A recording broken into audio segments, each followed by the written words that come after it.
ప్రజల చీత్కారంతో సార్వత్రిక ఎన్నికల్లో ఘోర పరాజయం పాలైన ముఖ్యమంత్రి వైఎస్ జగన్ తన పదవికి రాజీనామా చేశారు. ఈ మేరకు గవర్నర్ అబ్దుల్ నజీర్కు రాజీనామా లేఖను పంపగా వెంటనే ఆయన ఆమోదించారు. జగన్తో పాటు మంత్రివర్గం రాజీనామాను ఆమోదిస్తూ నోటిఫికేషన్ విడుదల చేశారు. కొత్త ప్రభుత్వం ఏర్పాటు అయ్యే వరకు మంత్రివర్గాన్ని కొనసాగించాల్సిందిగా గవర్నర్ ఉత్తర్వులు ఇచ్చారు.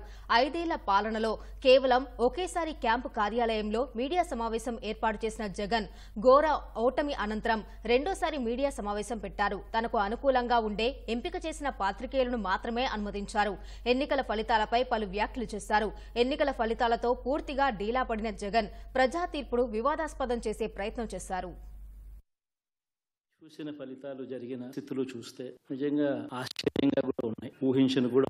ఊహించలేదు ఇలా జరుగుతుందని, ఇలా వస్తాయని. అమ్మఒడి అందుకున్న 53 లక్షల మంది తల్లులకు మంచి చేసిన మరి అక్క చెల్లెమ్మలు ఓట్లు ఏమయ్యాయో తెలియదు. గతంలో ఎప్పుడు జరగని విధంగా మంచి చేసాం.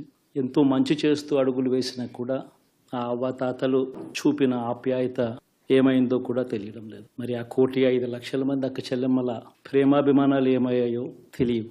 26 లక్షల మంది చేయూతను అందుకుంటున్న అక్క చెల్లెమ్మలు వారి ఆప్యాయత ఏమైందో తెలియదు. మరి ఇన్ని గొప్ప మార్పులు చేసిన తర్వాత, ఇన్ని కోట్ల మందికి మంచి జరిగిన తర్వాత మరి అభిమానం ఏమైందో, ఆప్యాయత ఏమైందో తెలియదు.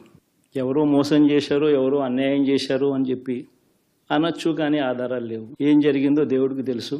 పెద్ద నేనైతే చేయగలిగింది ఏమీ లేదు. ప్రజల తీర్పు తీసుకుంటాం.